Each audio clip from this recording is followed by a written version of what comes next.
You're watching WCTV Channel 48, Chesapeake, Virginia.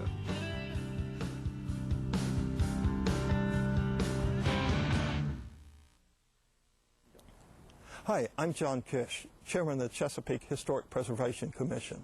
And what you're about to see is a look at the history of Chesapeake as represented in its present environment.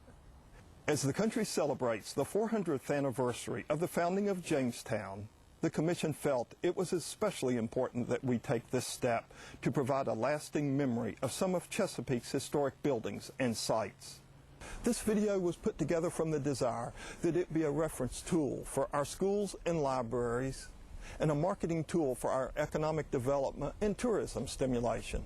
So sit back and enjoy the historic sites of Chesapeake.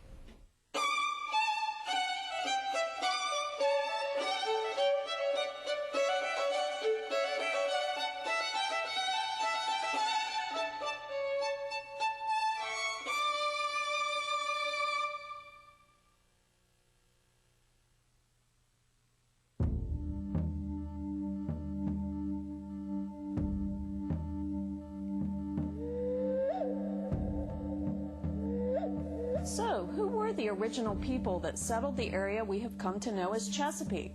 Before Jamestown was settled, the Chesapeake Bay region was inhabited by three major Indian tribes.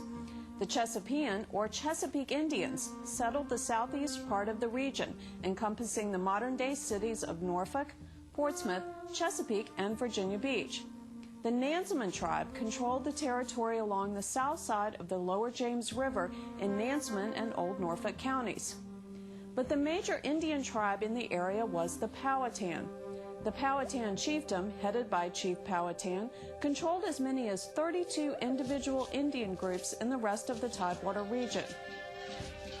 Sometime around the settling of Jamestown, the Chesapeake Indians were targeted for extermination by Powhatan, fearing they were the tribe mentioned in a prophecy whereby a nation should arise, which should dissolve and give in to his emperor. After this, loyal Indians from the Powhatan chiefdom occupied the Chesapeake tribe area. In 1763, George Washington and others began their enterprise to create a canal with the labor of enslaved Africans digging by hand to provide a waterway connecting the southern reaches of Virginia with North Carolina. This cut became known as the Great Dismal Swamp Canal. The canal is a 22-mile land cut between Deep Creek in Chesapeake, Virginia, and South Mills in Camden County, North Carolina. The private Dismal Swamp Canal Company began construction in 1793 at both ends of the proposed cut to connect the southern branch of the Elizabeth River near Norfolk, Virginia, with the Pasquotank River in Camden County, North Carolina. The through cut came in 1805. Adjacent to the canal on the east side was constructed a toll road, made largely of material dug from the canal. The toll road later became the alignment of Old Route 17, which is now a recreational trail. During our country's period of slavery, the swamp served as a passageway for enslaved Africans seeking freedom. Small communities of escaping slaves, known as maroon communities, sprang up within the swamp itself. The dense foliage and sheer size of the swamp afforded the pursued slaves an excellent hiding spot. In these years, it was used as a liberation route into northeastern North Carolina. Over 3,000 enslaved Africans made it to freedom through the Dismal Swamp. During the Civil War, it served as an escape route, an offensive position during the Battle of Suffolk by United States colored troops and other Union troops. The Dismal Swamp Canal Superintendent's House, built around 1810, is the only known structure remaining from the original canal property. The mule shed that was on the highway side has long been removed, and an addition was added in the 1950s. The house was used as a barracks by the Union Army soldiers. It is reported that some of the walls covered with paneling contain carvings by Union soldiers. One of the older areas of Chesapeake, Deep Creek, was originally inhabited by the Nansemond Indian tribe and then eventually by European farmers. During the 1800s, Deep Creek developed into a prosperous village and principal port for the lumber industry, and was the first station for the stagecoach line from Portsmouth, Virginia to Elizabeth City, North Carolina. The village played an important role in the Civil War and was occupied by Union troops. The Hendron Creekmore House, seen here, was used as a barracks during this time. The village consists of a row of houses lining both sides of George Washington Highway. Most of the structures are residential. The district's architecture is a variety of 18th, 19th, and early 20th century styles. There are many scattered historic structures and sites throughout the rural area of southern Chesapeake known as Hickory. Constructed in 1884 as a simple one-room school, the Cornland School is located in the Hickory Division of Chesapeake. This structure is the oldest existing school building built by African American builders after the Civil War. The Happer House, located a few miles from the Cornland School, was built by Captain William Happer II in 1768. There's a brick located in the wall on the east side of the house with William Happer's name and the date, December 27th. The last members of the Happer family to live in the house were William Happer III and his wife. They are buried in a walnut grove in the rear of the property. It's likely that the poet Thomas Moore stayed here while he visited Lake Drummond, about which he wrote the poem The Lake of the Swamp. At one time, the great-uncle of the first black vice mayor of Chesapeake, Dr. Hugo Owens, lived on the plantation. The Nicholas House is one of several similar gambrel-roofed houses in the city of Chesapeake. This house was most likely built in the 1790s and had two later additions. The windows in the front of the house date back to pre-Civil War times, and the bricks contained in the chimneys were originally used as ballast on ocean-going sailing ships of the 1700s. A legend connected with the farm is that the family silver was buried during the Civil War and has never been found. There are several cemeteries throughout Chesapeake with great Afro-historical significance. The Northwest Annex Bethel Baptist Church Cemetery, located off Ballahack Road, is the final resting place for 3 Afro-Union soldiers from Chesapeake that fought for the North in the Civil War. The soldiers were all part of Company E, 10th Regiment, United States Colored Troops Infantry, which was organized in Virginia on November 18, 1863. Each of the 7 were one time enslaved on plantations that were located on the present-day Northwest Annex and the vicinity. Located near the intersection of Cuffytown and Cuffy Roads, the Cuffytown Historic Cemetery has the largest repository of Afro-Virginian Union Army Civil War veterans interred in a non-governmental and non-veterans organization cemetery in the Commonwealth of Virginia. The Cuffytown 13 interred here were volunteers of mostly free-born Africans who served in the Civil War to save the United States of America and to defeat slavery. The unknown and known Afro-Union Civil War Soldiers Memorial on Bells Mill Road is the oldest active cemetery in Chesapeake. It was established in the 19th century by Afro-Virginian Union Army Civil War veteran Sergeant March Corprew. Sergeant Corprew served in Company I, 2nd Regiment, United States Colored Troops Cavalry from 1863 to 1866. The United States of America, our country, was divided. What brought it together? The Civil War. Who made that possible? Both Afro-Union soldiers and Union soldiers fought together to bring this country together as one country. And in the process, slavery was defeated. Our area does not take a second place to the reunification of this country and the defeat of slavery to any other area in Hampton Roads, because in Cuffytown Historic Cemetery, we talked about the Cuffytown 13, but in that community they sent more Afro-Union soldiers who volunteered to fight to save this country and to defeat slavery than any other existing community in the Commonwealth. So we need to understand that all 3 cemeteries are interwoven to tell the story of what Afro-Union soldiers did before the end of slavery and what they did at the end of slavery. Those men fought so we may be today a unified country, a one national grouping called Americans. The Centerville-Fentress Historic District is an example of a rural farming community that developed a small commercial core, which grew with the addition of a road linking the community to the Albemarle and Chesapeake Canal and the Norfolk and Elizabeth City Railroad in the 1880s. Most dwellings and buildings are modest frame colonial revival and craftsman-inspired buildings, reflecting the vernacular quality of the craftsmanship. The few remaining mid-century farmhouses are similar in scale and exhibit frame construction and setbacks farther than their modern counterparts. The district encompasses 257 acres and contains 24 structures with historical significance. There are several houses on Bells Mill Road that were built by one of the few African-American builders in Norfolk County.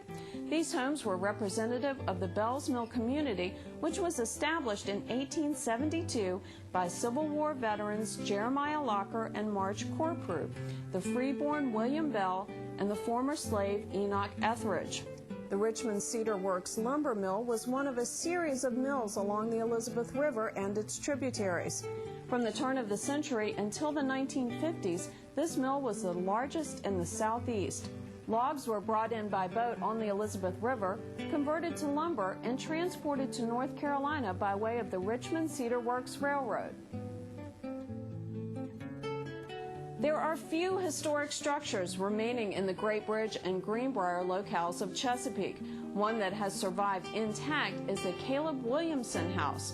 This house, located in southern Greenbrier, is an example of an evolved house, more readily classified by type than style. The earliest part dates to the last quarter of the 18th century and was built on a hall parlor plan. The second phase of construction was undertaken in 1822 and includes several bedrooms and a parlor. The structure is now used as the headquarters for the Chesapeake Arboretum. The Albemarle and Chesapeake Canal, which was built from 1856 through 1860, runs through the heart of Great Bridge. The historic district extends from Great Bridge to the North Landing Bridge and the Virginia Beach city limits. It was built to provide inland navigation between the Chesapeake Bay and the Albemarle Sound. The area contains 12 historic structures and one National Historical Register site, the site of the Battle of Great Bridge. The 9-mile-long, 90-foot-wide Virginia cut of the canal was constructed in 1859 and dug by steam shovels. The 1943 North Landing River Bridge, the 600-foot-long Great Bridge Canal Lock, and 8 buildings within the Great Bridge Army Corps of Engineers Reservation are also considered to be historical structures. The lone National Historic Register site in Great Bridge, the Battle of Great Bridge, was the site of the first land battle of the Revolutionary War fought in Virginia. Up until the late 1600s, one could not easily travel from present-day Great Bridge to anywhere north due to the swampy confines of the Elizabeth River. In 1686, a series of causeways and bridges was built across the marshy environs to connect the Great South Road with the road to the north. The bridge crossing the river was the greater of the bridges and came to be called the Great Bridge. And when war came to Virginia, it was easy to see why Great Bridge was considered a strategically important location from a military point of view. Whoever controlled this causeway ultimately would control Norfolk, and hence Virginia. And it was inevitable that the two armies would clash here, and clash they did on 9 December 1775. The 2nd Virginia Regiment, consisting of the Culpeper Minutemen under the command of Colonel William Woodford, together with local militia, defeated the British forces of regulars, loyalist militia, and armed freed slaves in the Battle of Great Bridge, resulting in the British evacuation of their stockade fort constructed on the north side of the bridge and eventual withdrawal from Virginia. Well, it's a little known fact that the involvement of the slaves that were freed by the British were involved also in the Battle of Great Bridge. Lord Dunmore, what he did was to issue a proclamation freeing all the slaves in the vicinity of Princess Anne County. And what happened was that initially 200 slaves went over to the British side. And then later on they said 800 more joined them. And he designated this group of ex-slaves the Royal Ethiopian Regiment. What happened later on was that the slaves that were with Lord Dunmore, some went north to Nova Scotia, and some ended up being sold back into slavery.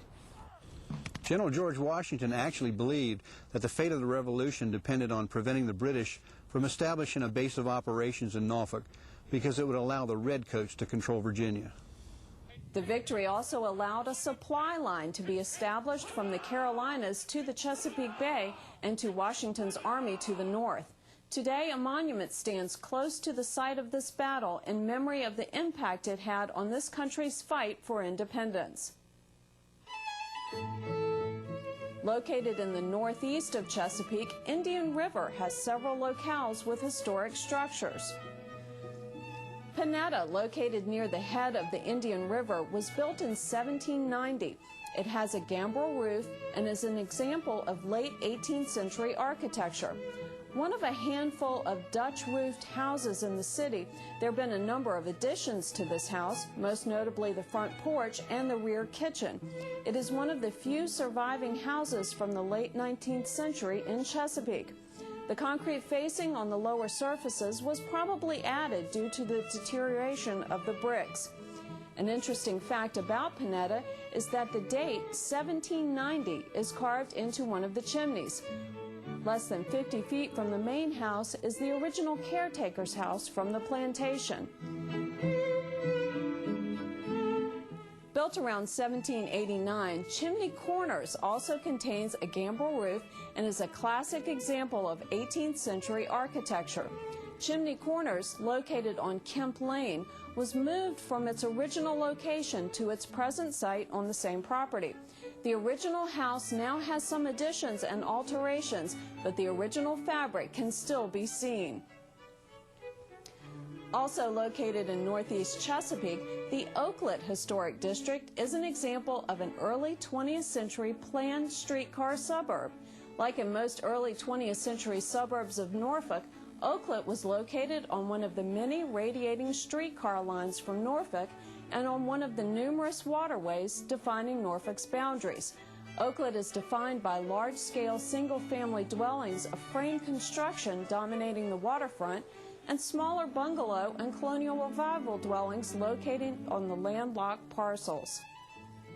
And most of the area was wooded or it was actual farmed prior to the houses being built in Oaklet. The Oaklet community was actually the subdivision drawn up in 1904.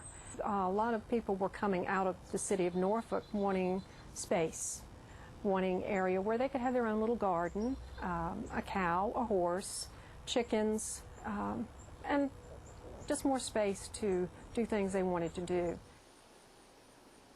The first house that was here was the Hare farmhouse, which was on the river on what is now Killanis Point. But in 1910, Joseph Paxson's diary talks about the house burning.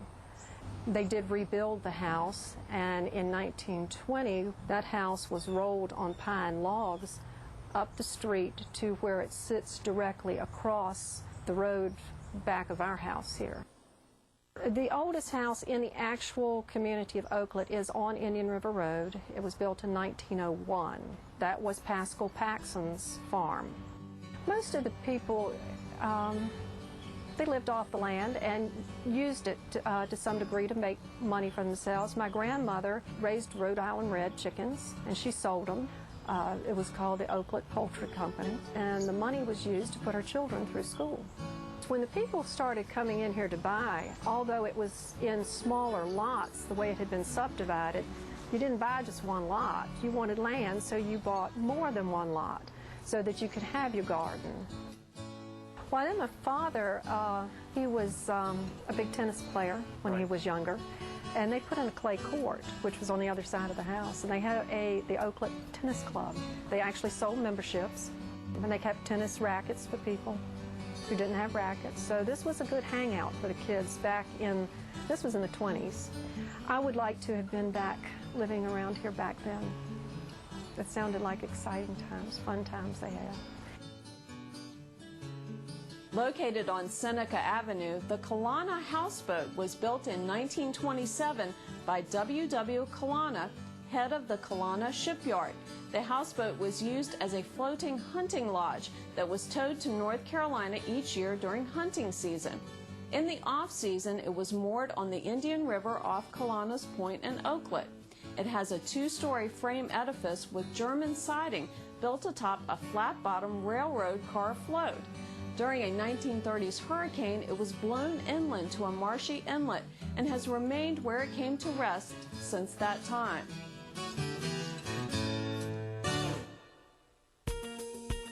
Located in the northern part of the city is Chesapeake's only officially recognized historic district, South Norfolk. Development within this district took place in the few decades between the 1890s and the 1930s.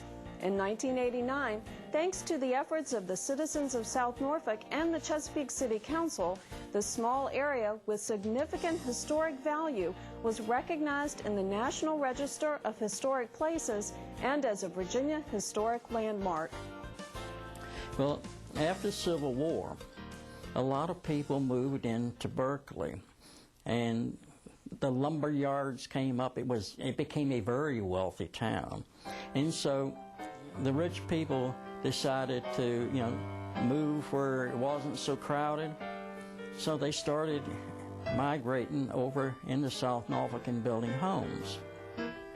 E.M. Tilley had been a captain in the Northern Army during the Civil War. When the war was over, he opened a lumber yard along the southern branch there in Berkeley. And he built his home, and his home is that large house at the corner of Chesapeake Avenue and Guerrero Street, directly across the street from the Baptist Church. It's a 3-story house, and it does have a basement, but it has 22 rooms and 7 fireplaces. He started construction in 1890, and it took 3 years to complete. A lot of construction went on in South Norfolk in 1919, the theater being one of them. And initially, Dad went there a couple of years after it opened. He was a projectionist. I had an older brother, he was 19 months older. He taught my brother first, and then after that he taught me how to do it. And it was like the old burlesque theater. There were lights that went around the bottom and the sides and over the top. And no one seems to have a photograph of that theater as it was at that time. The theater initially was built by 2 brothers by the last name of Williams. And at the same time that they were having the theater built, they were having the home built at 1209 Chesapeake Avenue. Well, it was a fellow by the name of Ed Reese. He had this farm out in Princess Anne County. I don't know how they got together, but they decided that they would swap the farm for the theater and the house. And so Ed Reese became owner of the Grand Theater before it ever opened. And then you go in the next block across the street from the Methodist Church was the Sloan House. The Forehand family lived there after the Sloans. I have an early picture that was taken of that house in 1907. It's snowing. And, well, you go on down and you get to the corner of Holly and Chesapeake Avenue. There was the house and the office of Dr. Chapman. And Dr. Chapman, he was one of the early doctors in South Norfolk. It wasn't confined to Chesapeake Avenue entirely. You know where Sid Oman's place is? Okay, that was John Cuthrell's home. That's a beautiful Victorian house there at the corner of Roger Street in Ohio. built in 1903 by John Kuthrell. It's 3 stories, and he did most of the work himself with his own 2 hands until he got to the point where he was a couple of stories up and he needed some help, and then he got a contractor to come in. When I was coming along, it was what I consider the heyday at that time. It was so friendly. I mean, everyone knew everyone else. Everyone was friend. You could leave your doors unlocked at night in the summertime. You could leave your windows up in the summertime. You didn't have to worry about crime. There was no such thing. And then a lot of the original families, the older families, they moved out and moved into what they considered more modern, more up-to-date, different parts of Great Bridge and whatever. And now a lot of young people are coming along and buying houses along Chesapeake Avenue because it is in the historic district, and they are starting to try to renovate the houses to fix them as they were originally. And it gives the rest of us that have been here most of our lives, it gives us hope that something will happen and that it will come back to somewhat like it was. Over 600 structures of historic significance are located in South Norfolk, and efforts will continue to be made to restore this valuable resource in Chesapeake to its once proud glory days.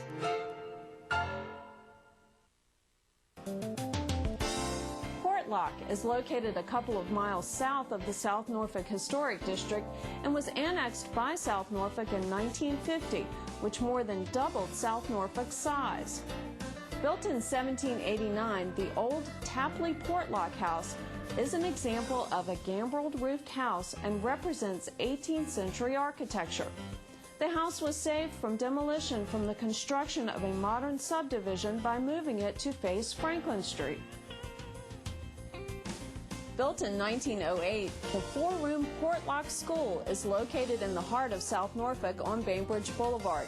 The building was originally heated by wood or coal burned in old pot-bellied stoves. The ceilings were 12 to 13 feet in height.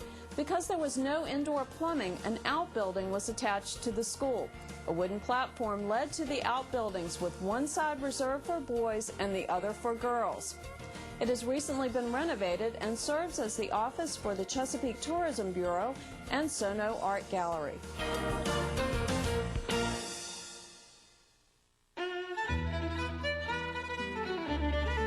Settled around the turn of the century, the Sunray Agricultural Historic District is defined by an array of working agricultural fields. Early 20th century vernacular farmhouses are located throughout the district and are simple in form and treatment. Near the main entrance road to the farming community and the intersecting railroad tracks of the now defunct Virginia Railway, there is a cluster of institutional buildings, including the former school, the post office, and St. Mary's Catholic Church. The church was built in 1915 by the Polish-American immigrants that first settled in this area. It was the first church of this denomination in Norfolk County. The suburban community in northwest Chesapeake, known as Western Branch, has few historic structures and sites that remain standing. Poplar Hill, located on Poplar Hill Road off Western Branch Boulevard, is an example of federal architecture which was determined to be eligible for listing on the National Register of Historic Places. The owner of the house believes that it was built in 1807 by a member of the Wise family. In the beginning of the 20th century, this was a large truck farm which was the dominant agricultural activity in the area. During the War of 1812, Brigadier General John Hodges built what was then a small 2-room classical revival retreat near the site of the old ferry landing. This house came to be known as Wildwood. Because it was just massive trees here. I mean, it wasn't anything, here, just trees. They named it Wildwood. General Hodges, who owned all this property here, he was a farmer. And he built this two-room house down near the water's edge on western branch of the Elizabeth River as a retreat for himself. I tend to think he used it as an office. When I say that, there was schooners that used to come in down the river, and he built a jetty out there, which is still there, which he built of oyster shells and it looks like large railroad ties, where the schooners would pick up the vegetables and take them back up the river into the bay up to Baltimore.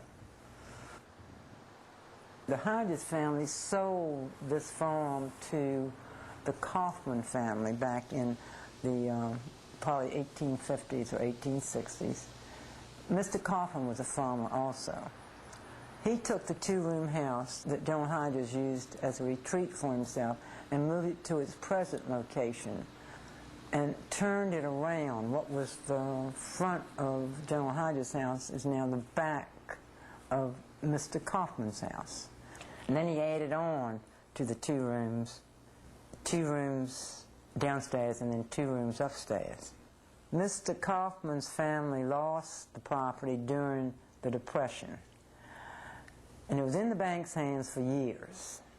And a man named Mr. Taylor rented it, who supposedly was a farmer. And I always thought he was a farmer, and that's what they always told me when I was growing up. But anyway, I learned later that Mr. Taylor ran a house of ill repute here. And my mother and father found money thrown into the fireplace when they moved in. And then I've got a picture of the house back in those days, and all the shutters were shut tight downstairs. The last site on our tour is a little-known area in Western Branch. Located about 100 yards in the woods off of Jolliffe Road is the existence of earthworks that once formed the boundaries of Camp Getty. The camp was established during the Civil War and used as a refuge during the Battle of Suffolk. We hope that you take the time to visit some of the sites shown in this presentation. The City of Chesapeake certainly has some hidden gems. The members of the Chesapeake Historic Preservation Commission hope that this video will be a catalyst that keeps the history of Chesapeake alive for you and future generations. On behalf of all the members of the Commission and the City of Chesapeake's Planning Department and Public Communications Department, thank you for watching.